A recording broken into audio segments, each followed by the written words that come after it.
Hi everybody, welcome to So Like Dotty. I'm Alison and this is my review of 2024. I don't really know if I did this before. Who knows? But welcome, it's good to have you with me today. And if it's your first time, I hope that you enjoy it. So yeah, I've done a few scribbles, I've had a few thoughts. It's not going to be kind of everything that I made because I share that with you over the year. It's just kind of a few my thoughts, my reflections, maybe my favourite new patterns, my favourite old patterns. Yeah. So I'd love to know what your thoughts are, like what your reflections on your year, your sewing year, or life in, in general. You know that I like to try and keep things positive, but obviously it's like a roller coaster life, isn't it? It goes like that. So I think our sewing sometimes responds to that as well. So yeah, chat to me in the comments. What are you proud of? What was there anything that you had to chuck in the bin that you had to just tear your hair out with? Is there anything you'd like to progress with and move forward with in 2025? I don't do a make 9 anymore. I did a couple of years ago when I first started sewing. It wasn't that I felt like I failed at it. I think it's important to just think it's important to have goals and put steps in place to get those goals. But I think with something like a make 9, it's not a stick to beat yourself with at all. So I don't tend to sort of set that for the year ahead. So I won't be doing like a make 9 vlog if you're watching out for that.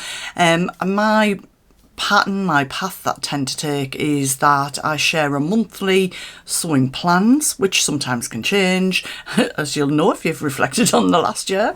And I don't do a mix wrap up at the end of each month because each week after I do kind of my sewing plans, each week after that I'll share what I've made over the month and I'll go into the details on those vlogs. So for me that would just be repetitive for you if I did that. Every vlogger has their own style, we're all very different, but that's kind of, if you're new to my channel, and I know some of you are, that's how I'll be going forward. And so I was thinking of it, and you're probably going to go, oh my God, she's going to be so gushy. But honestly, I had to say, the biggest thing that I've got out of sewing this year isn't anything that I'm wearing or any pattern or any fabric. It's the friends that I've made, not just in this year. Some of them I've known for the last few years. But definitely those friends, I can't underplay those friendships when I've had some real personal life stuff going on in the summer of this year. Some of those friends really came through for me and gave me so much support that they'll probably never know.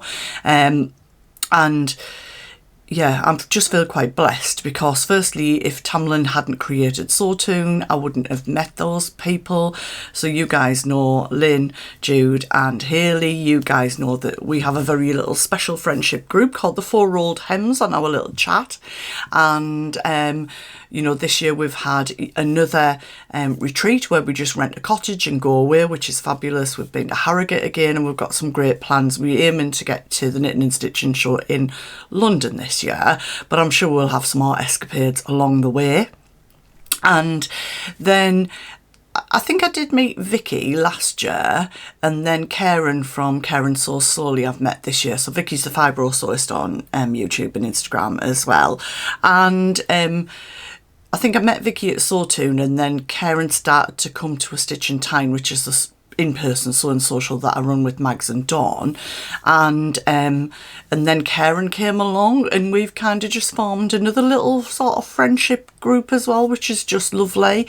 And I've got to say, Vicky knows this, I've told her this, but I feel like Vicky is a person that I was meant to meet, like in quite a short space of time would become really close friends, and she's somebody I think I would trust with anything. So yeah, you're gonna go, oh man, Alison, pack it in, you're just getting all gushy.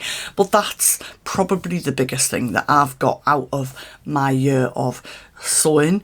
As I said earlier in life goes like that, doesn't it? We've had excitement this year, and my daughter went off to work abroad, and because of that I went to see her for a few days in the south of France and absolutely fell in love with Antibes. So me and Carl went back to Antibes, and it's just wasn't just like a beach holiday. It wasn't really a beach holiday at all. It was just somewhere that I just felt connected with. I'd always feel very connected with the ocean and certain environments and things. So I can't wait to go back there later this year. Anywho, let me have a look. What else? So, of course, the two, in terms of my Instagram and YouTube, my two busiest months, if you like, are November and December because, sorry, I've got a hair. It's not one that's like on my chin, it's just attached itself. So A Gift in November kicks off for me in October with sponsors and getting the vloggers involved. And I honestly, to create the, what is it called? The vlog thing, I can't remember. But just to have everybody involved gives me that buzz every year. But I can't believe how big it became this year. So I have... yeah, I am really looking forward to it in 2025, and but I need to plan in that time around that because I was knackered at the end of it. And then, of course, I launched straight into Vlogmas, but I can't take away from just that sharing from A Gift to November. Honestly, I just absolutely love it. The community, the coming together, 21 countries people entered from this year, and for the first time, of course, we had the email option for people who don't use Instagram or didn't want to share something that a relative or friend might see. And I think when I did the stats, was it something like 700 or 800 entries had come in by email, which was just crazy, really. So yeah, and we had more new sponsors involved and things. So yeah, I just love that. I know you did too, and if you weren't part of it this year, please watch out for it next year. And then Vlogmas, I just love it because I know we talk about the build up to Christmas, and I know not everybody celebrates Christmas, but it's just like that day in the life of people, isn't it? We all love people watching. Am I right? I mean, yeah, you could say it's nosy. I don't care. I like a bit of people watching. If I'm round the pool on holiday, I like to do a bit of people watching. And Vlogmas is like that. It's like a little window into everybody's lives because, you know, Instagram, I think, is very... We can create a facade. It's... you know, not necessarily real world when you look at Instagram. I think you'd possibly agree. But Vlogmas is very real world, isn't it? So I've really enjoyed watching and I've really enjoyed taking part in that. And I just kind of love being involved in the whole sort of in-person sewing community and the like online, if you like, virtual sewing community. So I was thinking about patterns. So I think going into this year, my two favourite dress patterns, because I'm a real dress person, were the Tilly and the Buttons Indigo that I think I've made 13 of altogether, but I've not made any this year, and the Style Like Bell Dress. Style Like Bell Dress is still one of my very favourite patterns. I've certainly made 2 or 3 this year. I've got one of them here. Let me just open the little drawer that is my little coat hook.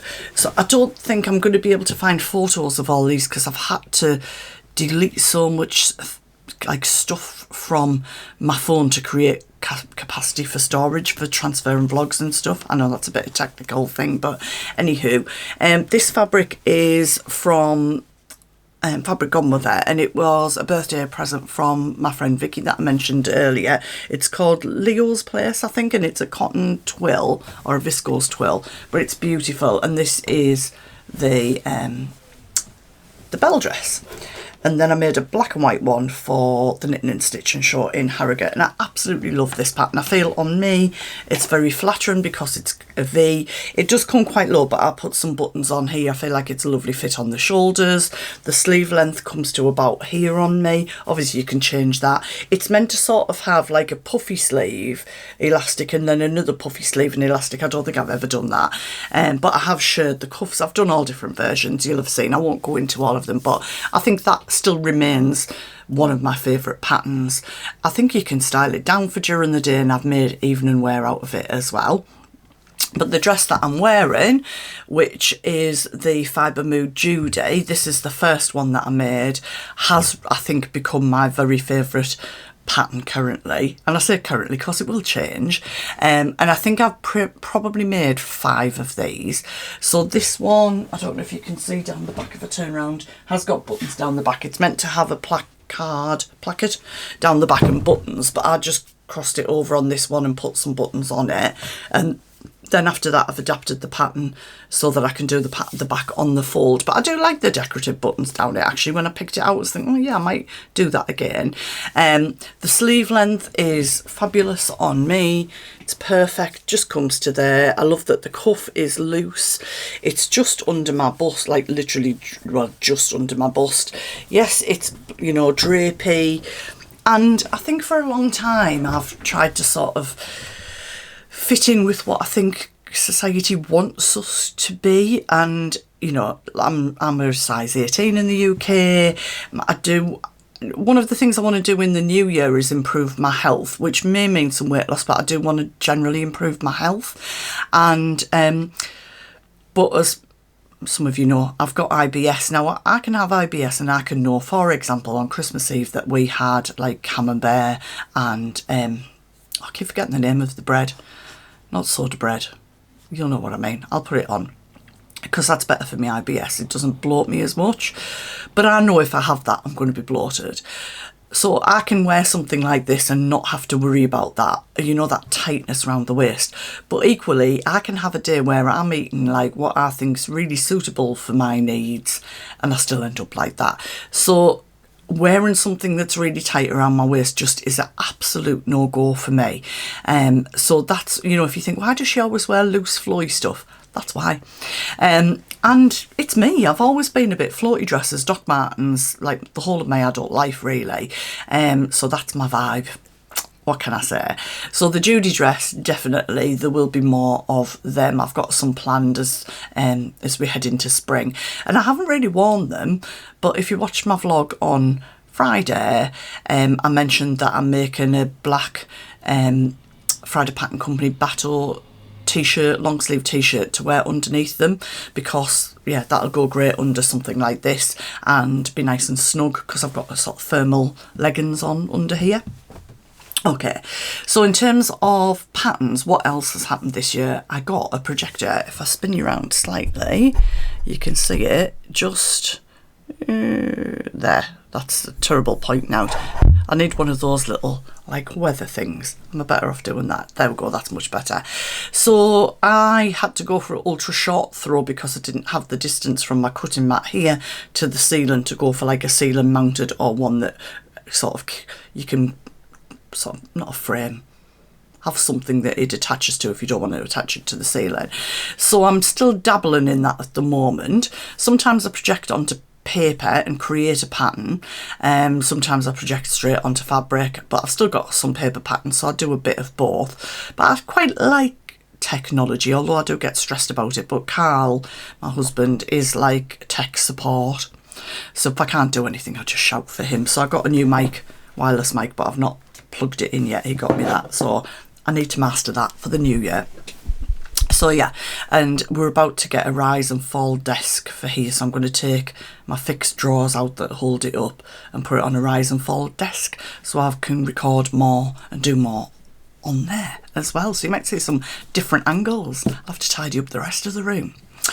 So in terms of anything else, I mean, I'm not going to dive into my personal life. I've mentioned a couple of things, but I'm always very grateful for family and friends, because I don't have a big family. But yeah, no buts. I'm not going to dive into all of my personal life. But in terms of fabric, I've just looked on my stash, which might be about to grow. There'll be another video on that coming up. So I've pulled out 2 fabrics that when I looked along, I was thinking, what have I bought this year? And actually a lot of things that are on there aren't from this year, they're from last year. Now the first one, it just makes me think of spring, and I think probably if you asked me in 2 months what I would pull out, I'd maybe pull out different ones, I don't know. But I've got a bigger piece of this. I did go back, I think I got 3 metres and then I went for another. I got rid of Boys at Scarborough, but it's a Lady McElroy fabric. It's a cotton lawn, and I'd probably make, it's probably going to be a Fabric Godmother flare dress, or a fibre mood fillers if I master that pattern. I did get that pattern printed, and some of the parts that I projected onto it, I felt like the dimensions weren't right, so I got it printed. When I projected it, I was like, it's not right, and my gut feeling was right on that. But it's the first one I've had that with. So yeah, cotton lawn. So I've decided I made one Judy dress in cotton lawn, and I would stick to like a viscose base. It didn't have enough drape for me. But I love this. It just makes me think of spring. They're not particularly spring-like colours. Orange isn't really one of my colours, but the blues and the sort of purples are. So yeah, that's washed and ready to go for a spring dress. And the other one that I pulled out is this beautiful Nerida Hansen fabric that Vicky got me as part of a Christmas present, which I absolutely love, and is 100% going to be possibly a sweater dress if there's enough, or a sweatshirt, but I already feel like I'm keeping it for best, which is just crazy, and she wouldn't want me to do that, but I absolutely love it. So I want it to be something that I really, really love, and I love everything that I make generally, so that doesn't make any sense to me at all. Does it make any sense to you? I don't know. So I mentioned the Fabric Godmother fleur dress, but I did pull out a favourite in that, because this is one of my knockoff from AliExpress fabrics. It's a dupe of Liberty Lawn. I think it comes up as a cotton poplin, but it's definitely lawn fit. I'm trying to hold it up so you can see that it's got lots of, hopefully you can see here, it's the Hello Kitty fabric. I absolutely love it. And yeah, this is the fleur dress. So I think this is possibly my favourite fleur. Because I pulled it out, I might wear that for work actually this week. It's just making me, sometimes when you pull things out, you just pull them from the front of your wardrobe all the time, and I fall into just wearing sweater dresses in the winter. So this has been quite helpful for me, because it's made me sort of think, well, actually, if I can just wear my long sleeve t-shirt, be wearing this and a few other things. And this is totally non-seasonal, but it just made me smile, because I think I made it just for my holidays. I got it when Boys opened in Blythe, and I know a few of you had the fabric as well. I think it's a John Loudon fabric, and it's just all about travel and holidays and coffee shops and all of that, and I absolutely love this, and it makes me smile. And every time I put it on this spring and summer, it's going to make me smile. I don't think I'd wear that with long sleeves in the winter. Let me just it's definitely a like spring summer dress, but I think I only got to wear it on holiday because I just made it for then, so I'm really looking forward to making that. So I don't want to feel like I'm on a production line in 2025. I've really took stock of what fabric I've got. I've bought some in the sales, which is what I'm going to share with you, and what patterns and things that I've got, and what I need, like really need. You know, when you go, I need that. That's different to like, that's a need. I've got a gap, and I need to make that. So I think I just want to be quite mindful about that this year. So yeah. I wonder if any of that made any sense to any of you, but that's how my brain works. So I hope it did. Let me know in the comments what your thoughts are on yourself, or, you know, anything you've loved about this year, or what you're looking forward to next year. And I am going to share my January sewing plans, I think, on Tuesday, so New Year's Eve. That's going to be out, so you can find out what my first plans are then. And that's me signing off for now. Not quite signing off for 2024. One more vlog to go, but enjoy the rest of your weekend and the last few days of 2024. Bye guys.